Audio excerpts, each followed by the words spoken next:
हरी हो गई, मेरे लब पर मोहम्मद का नाम आ गया, मेरे लब पर मोहम्मद का नाम आ गया। बैठे बैठे मेरी हाज़री हो गई, और मुझ पे इतना। और अब हम किचन में मौजूद हैं जहाँ पे बनने जा रहा है मैंगो कोलाडा। ठीक है, एक पीना कोलाडा होता है, एक मैंगो कोलाडा होता है, मुझे नहीं पता था। आज हम बना रहे हैं मैंगो कोलाडा, और हमारी ये वाली डिश भी तैयार हो चुकी है, आप देख सकते हैं, जो आपने बनाई थी आलू टिक्की चाट। आलू टिक्की चाट, ठीक है, बनाई थी। अच्छा, अब मैंगो कोलाडा की तरफ आ जाते हैं। इसके लिए मैंने क्या किया था, ऑरेंज जूस लिया था 2 कप के करीब, ठीक है। इसमें ये मैंने फ्रीज किए हुए आम काट के फ्रीज कर दिए, ठीक है, फ्रीज करने लाजमी है, ठीक है। ओह अच्छा, हाँ, मतलब आप मैंगो को क्यूब्स में काट के उसके बाद उसको फ्रीज रात में फ्रीजर में डाल, ठीक है। तो फ्रोजन मैंगो से आपको बनाना है, हाँ, फ्रोजन मैंगो से बना, ठीक है। आपने कोकोनट मिल्क है जो कैन में मिलता है, वो आपने ले लिया, हाफ कैन, ये आपने डाला। लेमन जूस है 2 टेबलस्पून, ये इसमें जाएगा, ठीक है। और शुगर जाएगी 2 टेबलस्पून, सही है। ये इसमें ब्लेंड कर लें, इसको ब्लेंड कर लें अच्छा सा।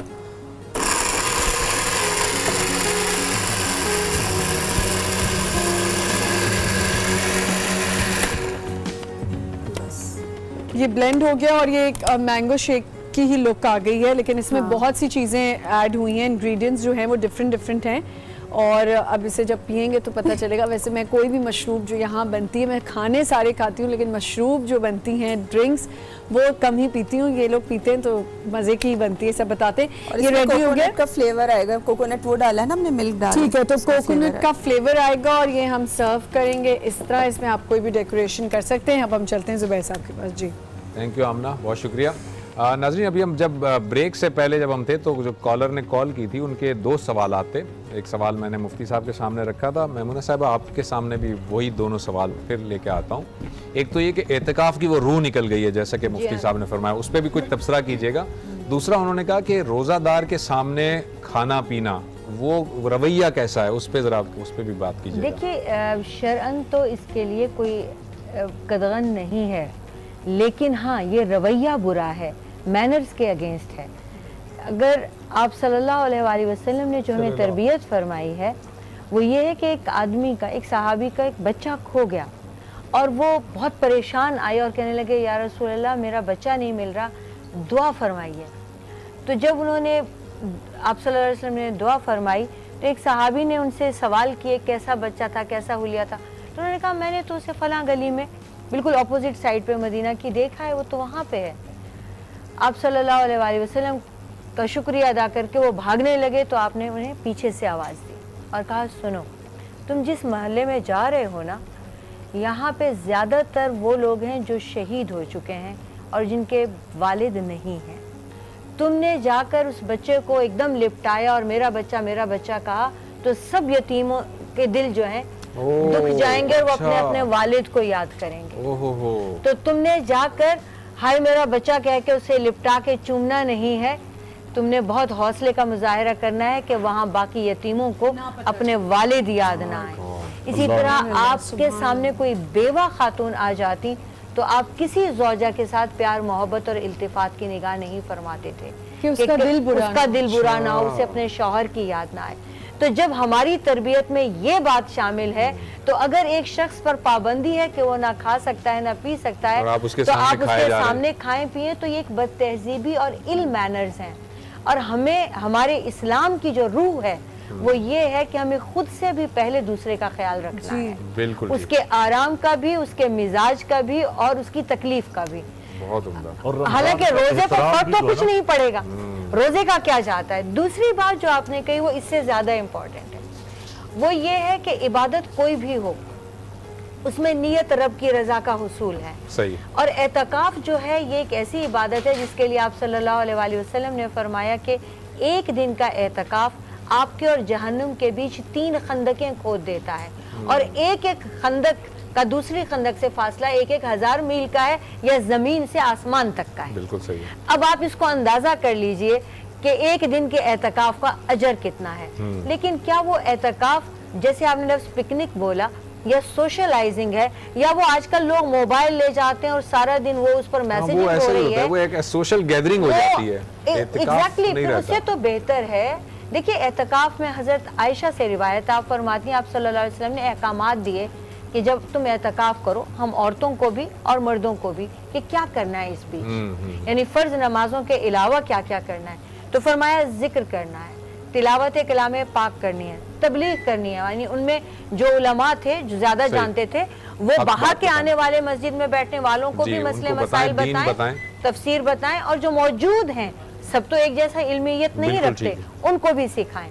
और फिर वहाँ बैठकर ना आपको इयादत करनी है, ना आपको जनाजे के साथ जाना है, ना आपको दुनिया की कोई बात करनी है। और फिर मुफ्ती साहब ने जो शुरू में आयत पढ़ी, जब आप अपनी बीवी के साथ रिलेशन नहीं रख सकते तो बाकी सारी सोशलाइजिंग जो है वो तो पहले ही खत्म हो जानी चाहिए। अच्छा डॉक्टर साहब, ये बताइएगा, आप अभी जो फरमा रहे थे, ये बलूचिस्तान के हवाले से गुफ्तगू कर रहे थे जी, एक तो ये बताइए कि कहाँ तक आप पहुँचे हैं ये सारी फैसिलिटीज़ लेकर, और फ्यूचर के क्या प्लान्स हैं आपके?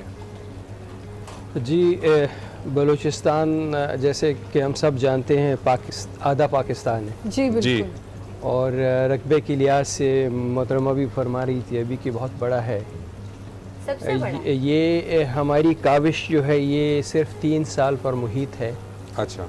और हमने तकरीबन 7-8 डिस्ट्रिक्ट्स को ले लिया है, और ज़्यादा जो हमारा ये लाइट्स का फोकस है या हमारी कैंप्स का है, ये माइंस एरियाज़ हैं जहाँ पे मज़दूर काम करते हैं। वो बहुत गरीब होते हैं, वो बहुत दूर दूर से आए होते हैं, उनके पास कुछ भी नहीं होता है। ठीक है। तो ये हमने इन डिस्ट्रिक्ट्स में जाके काम किया है, और अब तक मेरे ख्याल में हम ये लैंप्स जो है कोई 2-2.5 हज़ार लैंप्स हम डिस्ट्रीब्यूट कर चुके हैं अभी तक। ठीक है।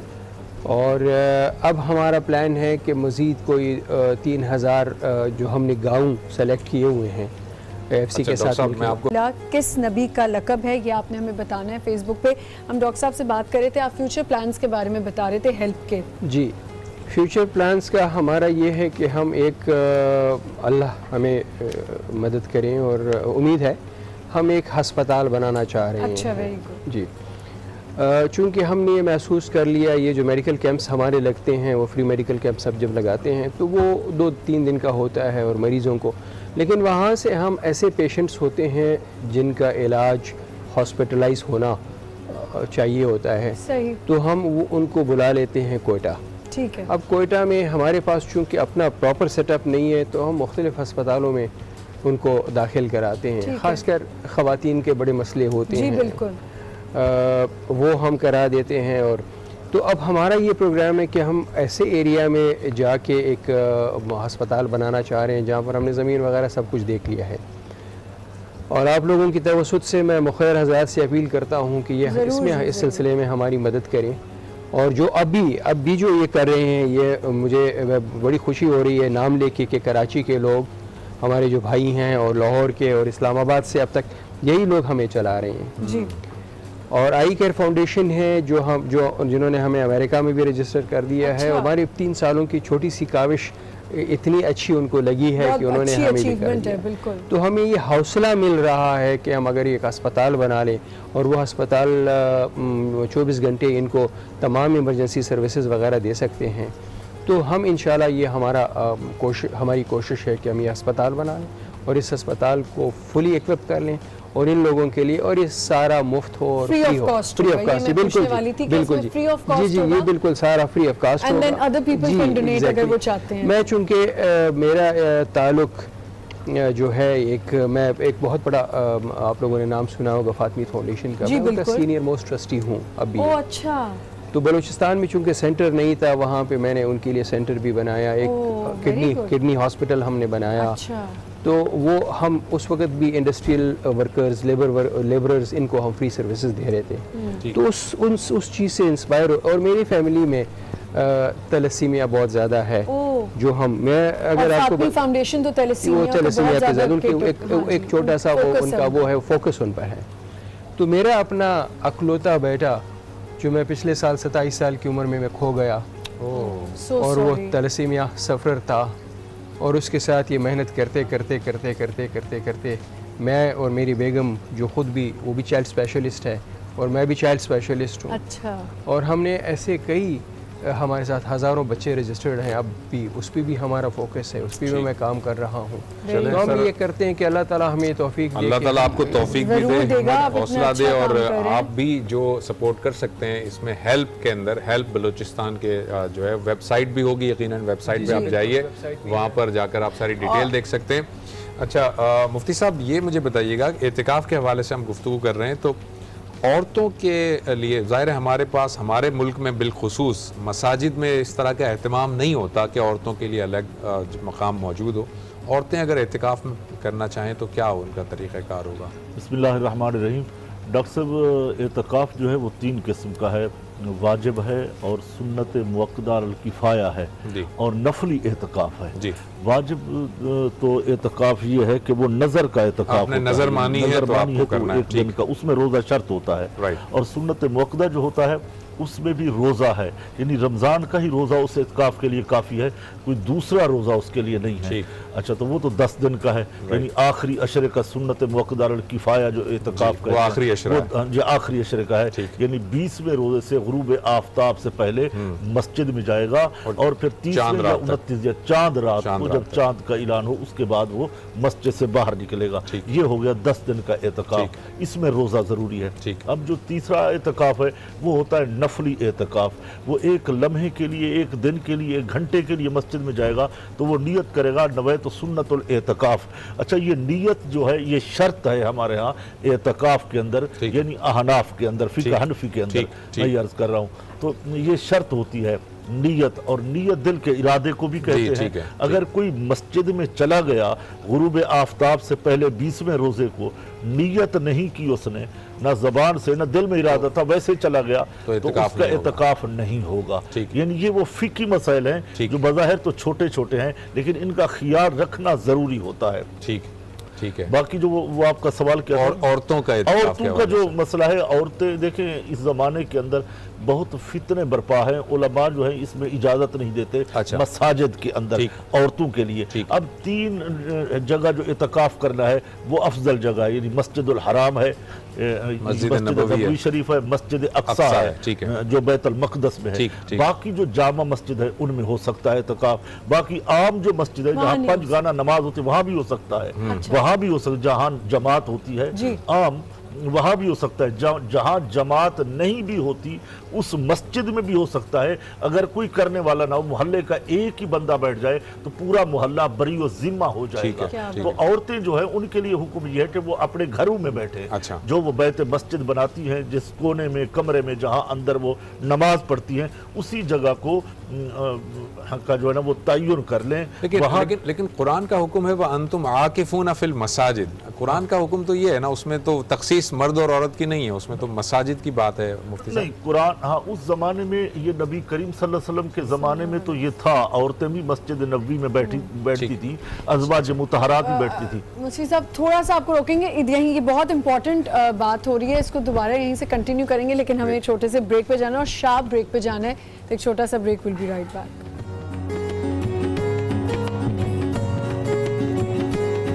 खलीलुल्लाह किस पैगंबर का लक़ब है? और इसका सही जवाब था हज़रत इब्राहीम अलैहिस्सलाम को खलीलुल्लाह कहा जाता है। ये वो पर्चियाँ हैं जिनमें लोगों ने जो है जो सही जवाब दिए उनके नाम लिखे हुए हैं। आमना आप एक पर्ची निकालें जी, ये देख लें, मेरे हाथ खाली हैं जी, ये नाम आ गया है और ये है मोहम्मद इमरान। आपको बहुत बहुत मुबारक हो कि आपने ये टिकट जीता है। कारवाने नूरे काबा की जानिब से ये टिकट आपको मिलेगा और हमारी टीम आपसे कंसर्न कर लेगी। मोहम्मद इमरान, आपको बहुत मुबारक हो जी। और आज हमने एतिकाफ़ के हवाले से गुफ्तगू की। कल इंशाअल्लाह ताला मगरिब से पहले लोग एतिकाफ़ बैठेंगे और हम उनसे ये दरख्वास्त करते हैं कि हमारी इस टीम को भी अपनी दुआओं में ज़रूर शामिल रखें। आज टीम की जो काविश है, जो कोशिश है, हम आपके सामने रोज़ाना कुछ नए नए टॉपिक के साथ आते हैं। कल इंशाअल्लाह ताला इसी वक्त इसी चैनल पर ज़िंदगी रही तो एक अगले टॉपिक के साथ, नए टॉपिक के साथ आपके सामने हाजिर होंगे। आप तमाम हज़रात का बहुत शुक्रिया, आपने वक्त निकाला। मुफ्ती साहब दुआ पर इसका इख्तिताम कीजिएगा। अल्लाहुम्मा सल्लि अला सय्यिदिना व मौलाना मुहम्मद व अला आलि मुहम्मद कमा सल्लैता अला इब्राहीम व अला आलि इब्राहीम इन्नका हमीदुम मजीद। अल्लाहुम्मा रब्बना आतिना फिद दुनिया हसनतम व फिल आखिरति हसनतम व क़िना अज़ाबन नार। अल्लाहुम्मा रब्बना अतमिम लना नूरना वग़फिर लना इन्नका अला कुल्लि शैइन क़दीर। अल्लाहुम्मा रब्बिग़फिर वरहम व अंत खैरुर राहिमीन। अल्लाहुम्मा रब्बिग़फिर वरहम व अंत खैरुर राहिमीन व नुनज़्ज़िलु मिनल क़ुरआनि मा हुवा शिफ़ाउन व रहमतुल लिल मुमिनीन। अल्लाहुम्मा तौबतन क़ब्लल मौत, अल्लाहुम्मा राहतन इंदल मौत, मग़फ़िरतन व रहमतन व बअदल मौत। अल्लाहुम्मा रब्बि ज़िदनी इल्मन नाफ़िअ व अल्हिक़नी बिस्सालिहीन। या परवरदिगार आलम, तमाम आलम इस्लाम के रोज़ादारों के रोज़े बारगाह में कबूल फरमा। परवरदिगार आलम, हमारे जितने बीमार हैं तमाम को शिफाए कामिला आजिला अता फरमा। अल्लाह जो बेगुनाह कैदी हैं माह सयाम के सदक़े तुफ़ैल उनकी रिहाई अता फरमा। या रहमर राहिमीन मौला आलम इस्लाम के मुसलमानों की जान व माल, इज़्ज़त व अबरू की हिफाजत फरमा। मालिकुल मौला, जहाँ जहाँ मुसलमान परेशान हाल हैं, अल्लाह जुल्म सितम का शिकार हैं, परवरदिगार आलम उनकी गैब से मदद फरमा। या अरहमर राहिमीन मौला, हम सब मुसलमानों को प्यारे हबीब अलैहिस्सलातु वस्सलाम की कामिल इत्तिबा नसीब फरमा। या परवरदिगार आलम, कल बरोज़ क़ियामत रसूलुल्लाह सल्लल्लाहु अलैहि वसल्लम की शफ़ाअत नसीब फरमा। हमारी, हमारे वालिदैन की मग़फ़िरत फरमा। रसूलुल्लाह सल्लल्लाहु अलैहि वसल्लम की सारी उम्मत की मग़फ़िरत फरमा। या रहमर राहिमीन मौला, आज टीवी और उसकी पूरी टीम को दिन दुगनी रात चौगुनी तरक्कियाँ अता फरमा। या रहमर राहिमीन मौला, हमारे जितने चैनल खिदमत इस्लाम दीन कर रहे हैं, अल्लाह सही माने जो कर रहे हैं इनकी नेकियां बारगाह में कबूल फरमा। परवरदिगार आलम, बेहतरीन अजर अज़ीम अता फरमा। अल्लाहुम्मा रब्बना तक़ब्बल मिन्ना इन्नका अंतस समीउल अलीम व तुब अलैना इन्नका अंतत तव्वाबुर रहीम व सल्लल्लाहु तआला